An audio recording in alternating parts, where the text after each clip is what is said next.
Assalamualaikum warahmatullahi wabarakatuh. Perkenalkan, nama saya Azkia Marwa Asisi dengan NIM 2000139 dari Program Studi Pendidikan Bisnis kelas 2A. Hari ini saya akan mempresentasikan materi mengenai manajemen sekolah dari mata kuliah pengelolaan pendidikan.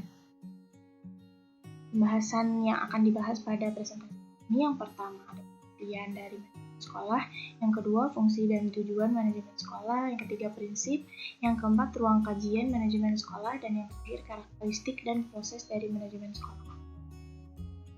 Pembahasan yang pertama yaitu pengertian. Manajemen sekolah merupakan model manajemen yang memberikan otonomi lebih besar kepada sekolah dan mendorong pengambilan kebijakan partisipatif yang melibatkan secara langsung semua warga sekolah, pendidik, peserta didik, kepala sekolah, karyawan, orang tua peserta didik, dan masyarakat untuk meningkatkan mutu sekolah berdasarkan kebijakan pendidikan nasional.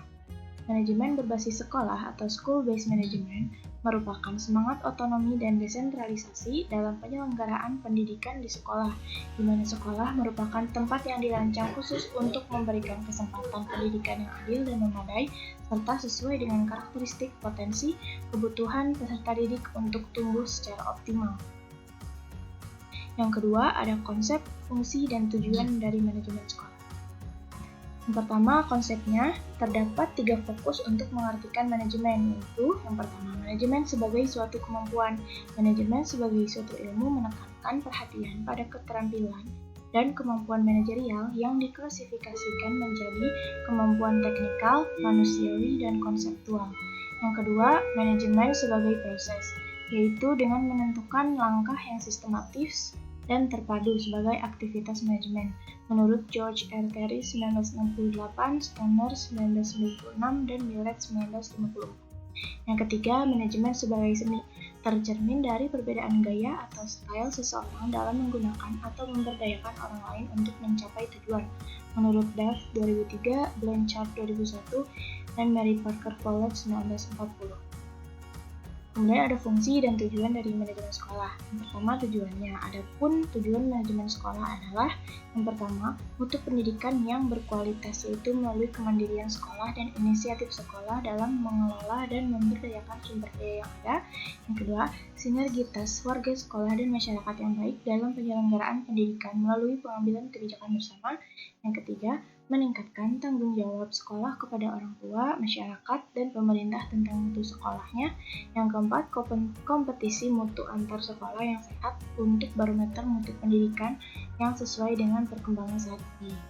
Selain itu, dilakukan manajemen sekolah ini agar pelaksanaan suatu usaha terencana secara sistematis dan dapat dievaluasi secara benar, akurat, dan lengkap, sehingga mencapai tujuan secara produktif, berkualitas, efektif, dan efisien. Kemudian ada fungsi dari manajemen sekolah.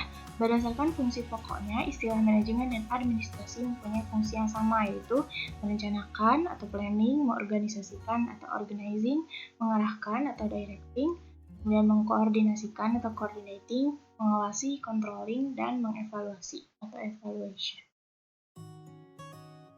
Kemudian yang ketiga ada prinsip manajemen sekolah. Menurut Fatah, pada tahun 1996,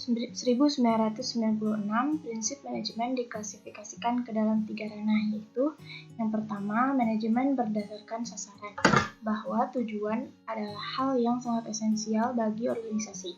Prinsip ini sudah dikembangkan menjadi teknik manajemen, yaitu MBO atau Management by Objective, yang digagas oleh Peter Drucker pada tahun 1954.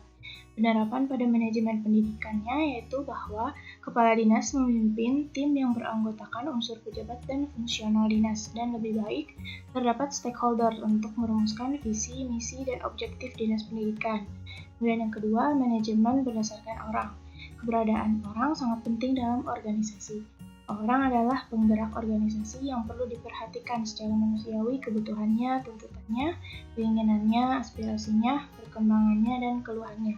Aplikasi prinsip ini adalah memberikan peluang yang besar kepada staf untuk meningkatkan kemampuan melalui pelatihan atau penataran atau studi lanjut. Yang ketiga, manajemen berdasarkan informasi. Banyak aktivitas manajemen yang membutuhkan data dan informasi secara cepat, lengkap, dan juga akurat. Kemudian yang keempat, ruang kajian dari manajemen sekolah. Ruang lingkup manajemen sekolah dalam pendidikan dapat dilihat dari 4 sudut pandang. Pertama itu ada berdasarkan objek garapan.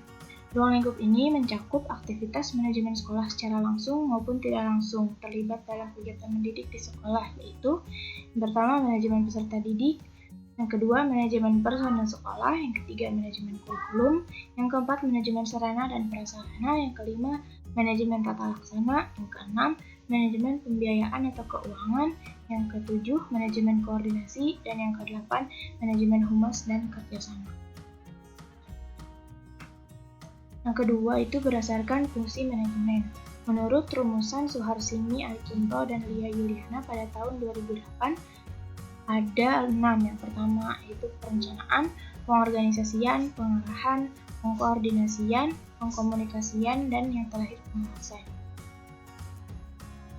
Kemudian yang ketiga berdasarkan wilayah kerja. Yang pertama ada manajemen pendidikan seluruh negara, manajemen pendidikan satu provinsi, manajemen pendidikan satu kabupaten atau kota, manajemen pendidikan satu unit kerja, dan yang terakhir manajemen kelas. Kemudian yang terakhir keempat berdasarkan pelaksana.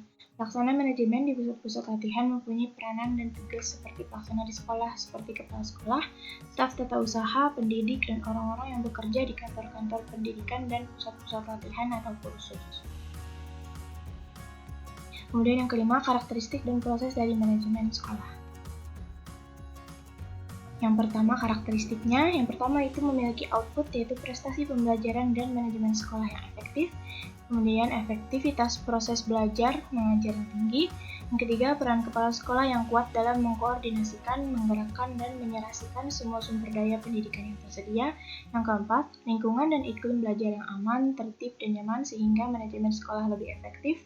Yang kelima, melakukan analisa kebutuhan, perencanaan, pengembangan, evaluasi kerja, hubungan kerja, dan imbalan jasa tenaga kependidikan dan guru yang dapat memenuhi kebutuhan nafkah hidupnya sehingga mampu menjalankan tugasnya dengan baik. Yang keenam, pertanggungjawaban sekolah terhadap keberhasilan program yang telah dilaksanakan. Dan yang ketujuh, pengelolaan dan penggunaan anggaran yang sepantasnya dilakukan oleh sekolah sesuai kebutuhan real untuk meningkatkan mutu layanan belajar. Kemudian ada proses dari manajemen sekolah.